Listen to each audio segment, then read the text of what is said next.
Hi everyone. Well, I have the EMAX Nanohawk in. I thought this was a really neat looking little micro, and it's been a while since I've flown an analog model, and also been a while since I've had a ready to fly kit, so I thought this would be fun to check out. So let's take a look. The usual EMAX stuff here. Stickers. Okay, well here's everything that comes in the $99 package that I got. You got one 300 milliamp 1S high voltage battery. You got one set of spare props. It's like a screwdriver and little rubber bands, which is the battery mount. Got a battery charger for 6 cells, and then an adapter for the new, I don't know if it's new, but I haven't seen it before, the GNB27 connector to a PH2, which is the traditional style. And then here's the Nanohawk. So let's take a look at this. It's really nice, actually. So unlike most 65mm quads, you can see there has a says a carbon bottom plate. Here's the battery mount. So having these rubber bands is actually pretty nice because you can put in different size batteries easily. So there's the carbon bottom plate, and it even has little zip ties on the motor wires. That's nice. Here's the GNB27. Talk about that in a second. And here are the motors. Feel like pretty strong magnets on this. These are 802 19,000 kV, and these are their new 31mm. I think they're calling them Avia props. So we'll see how those go. And there's the Runcam Nano 3, so it's a nice proper camera on here. And I think this has a little 25 milliwatt VTX, like a little daughter board there, which is connected to the main flight controller and ESC combo all in one. But so this is a pretty impressive design because, like I said, you have this carbon plate, and then all this, the rings, and this little top part of the canopy here. It's all just one piece.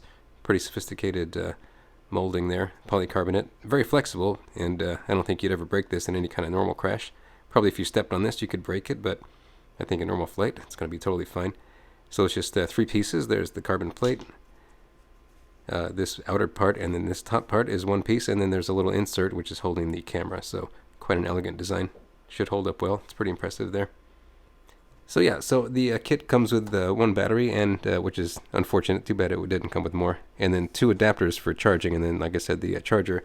But unfortunately, I wish it came with a couple of these connectors. That way I could convert some of my older batteries. Like I have these old Tiny Hawk batteries, but I can't use them because I don't have the proper connector. And they give you this adapter for charging, but then not really for using on the quad. So it'd be nice if they had included, in addition to these, if they had included a couple of these male-ends, so you could adapt any current batteries that you had.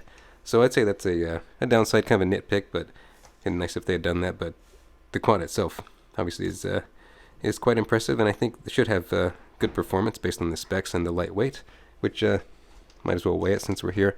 I think they advertise it weighs about 20 grams, so let's see how close it is to that.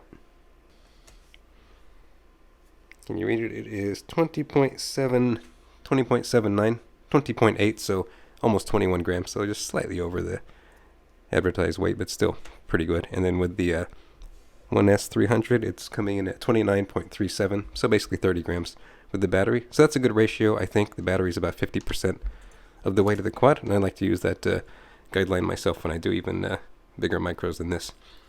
So here we go. Really nice looking. So let me get this bound up to a controller. This is the FrSky version, so it'll do D8, or they say D16 as well. So I'll see if I can use it with my X9 Lite. But anyway, let's get this bound up and see how it goes. Okay, so let me show you how to bind it up. It's quite easy. This might already be bound up, but I'll just show you the process. So you just power it on and look for the little bind button, which should be here by the antenna. And there's a if it's not bound, this little blue LED would be flashing. And then when you hold it down for a second or so, say I've lost connection, it's gone into binding mode. It's solid again.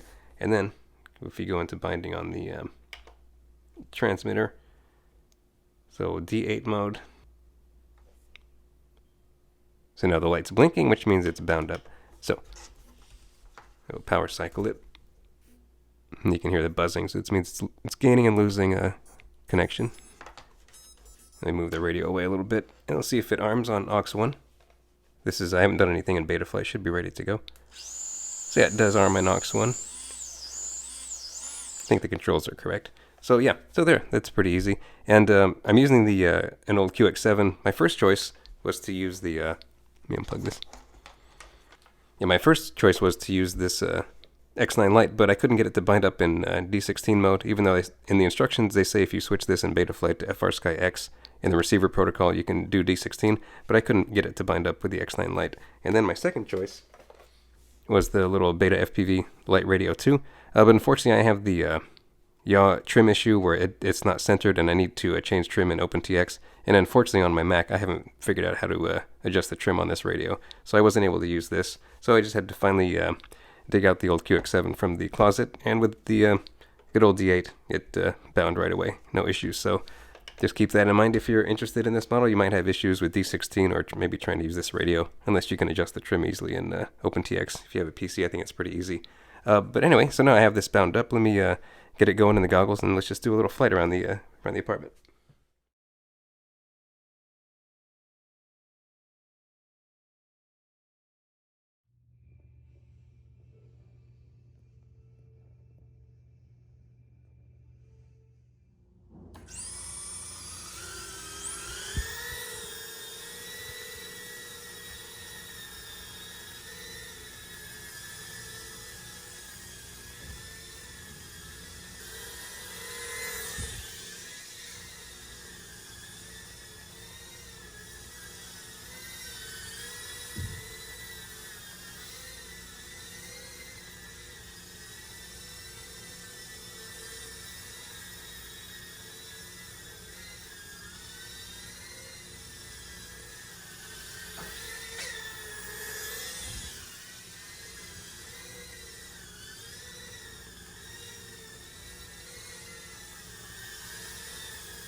Well, let's do this then.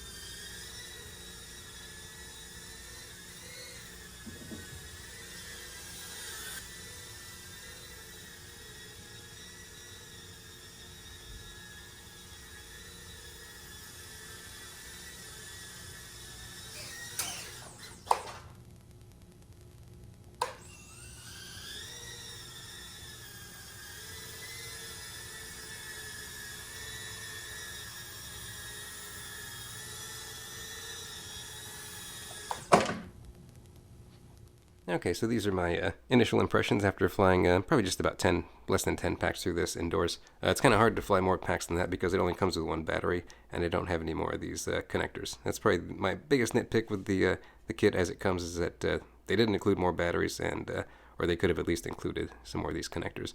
But anyway, those issues aside, this is a really terrific little 65mm quad for sure. Just having this carbon plate, I think really gives it good flight characteristics because it's a stiff platform for the motors and props to work with and the flight controller. And it comes with a nice tune, very smooth, very easy to control the power indoors. I haven't flown it really outdoors yet. I just did one sort of quick little tentative lap around a tree outside here just to see what that looked like. And I definitely want to try this outside. I was getting about 3.5 minutes consistently flying indoors, and I think outside you'd probably get maybe 2.5 minutes. And so with only one battery, it's kind of not so much fun to go outside with just one pack, but I'll rectify that. And I do want to at least test this once outside, and I'll do that in a future video. But yeah, definitely impressed with the design of this and the performance. I think they obviously have chosen good components and have obviously put a lot of thought and work into this canopy and ring system. And I think overall, very impressed with this as a little 65mm. I think in terms of this class, this is certainly, I think, the best you can get. And like I said, I'll be doing some outdoor flights, and if that's interesting, I'll do a separate video on that coming up. But for now, I think this thing's pretty great, and I recommend it.